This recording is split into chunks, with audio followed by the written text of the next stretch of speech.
चतुर नाम वपु एक, इनके पद वंदन किए नासत विघ्न अनेक।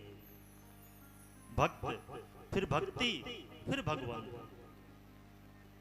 हमेशा यदि अगर आप पूजा पाठ नहीं कर पा रहे, आप कुछ नहीं जानते, कोई बात नहीं, कोई संत मिल जाए, आप संत की चरणों में, कहते ना गुरु गोविंदो खड़े काके लागे पाए, बलिहारी गुरु आपने गोविंदियो बताए। तो गुरु हमें वहां ले जाता है। इसलिए गुरु का अर्थ क्या होता है? गुरु का अर्थ ही क्या है? गु माने अंधकार, प्रकाश, गुरु अर्थात जो हमें अंधकार से, हमारे जीवन में जो अंधकार है उस अंधकार से, रू माने प्रकाश, प्रकाश की ओर ले जाए, उसे कहते हैं गुरु। तो हमें हमेशा अपने जीवन में संत का सहारा लेना चाहिए। क्यों?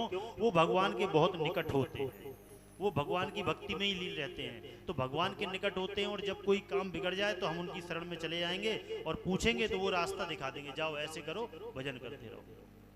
तो इसलिए भक्ति, तो भक्ति से क्या होगा? बोले तापत्रय विनाश आया, 3 तापों का विनाश हो जाएगा जीवन में।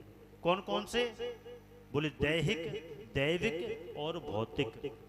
ये हमारे संसार में सभी के पास ये है।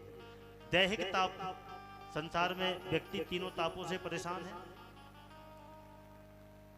आप कितना भी महाराज धन कमा लें, कितना भी आप ऐश्वर्य भोग लें, कितना भी आप अपने घर मकान बनवा लें, परंतु ये 3 ताप किसी का पीछा नहीं छोड़ते।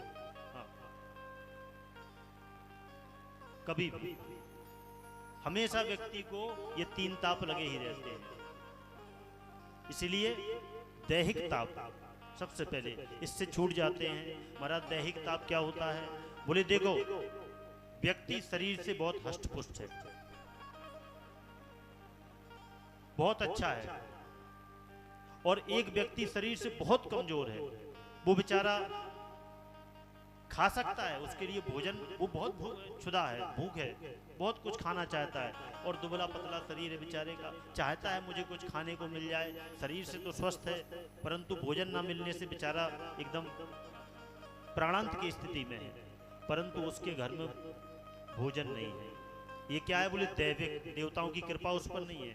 और बोले शरीर बहुत अच्छा है, पर बीमारी इतनी लग गई उसके शरीर में महाराज के, शुगर भी हो गया, हार्ट की बीमारी भी हो गई है, हमारी किडनी भी खराब हो गई। डॉक्टर ने कह दिया कुछ भी नहीं खाना, सुबह 1 कटोरी मूंग का दाल का पानी पियो और केवल 1 रूखा फुल्का खाओ। अब घर में धन संपत्ति, काजू बादाम भरा पड़ा है महाराज, परंतु डॉक्टर ने मना किया है हम खा नहीं सकते, अगर खा लेगा तो बीमार हो जाएगा, मरने पड़ जाएगा। तो घर में कुछ नहीं खाता, बस शांत बैठा देख करके ही पेट भर लेता है। क्यों? शरीर में इतनी बीमारियां हैं। तो दैहिक ताप है। अच्छा, कईयों को एक ताप और लग गया, मानसिक। मानसिक ताप कैसा है? बोले महाराज आजकल दैहिक दैविक ताप तो ठीक है, पर मानसिक ताप बहुत। कैसे? बोले अपने पास जितना है उसमें संतुष्टि नहीं है, हमारे पास जितना है उसमें संतुष्टि नहीं है, पर पड़ोसी के पास कितना है उसमें रुचि है, उसके प्रति रुचि है, उसके जानने में रुचि है कि उसके पास कितना है।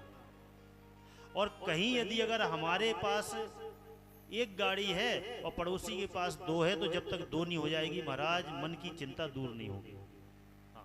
ये मानसिक ताप है।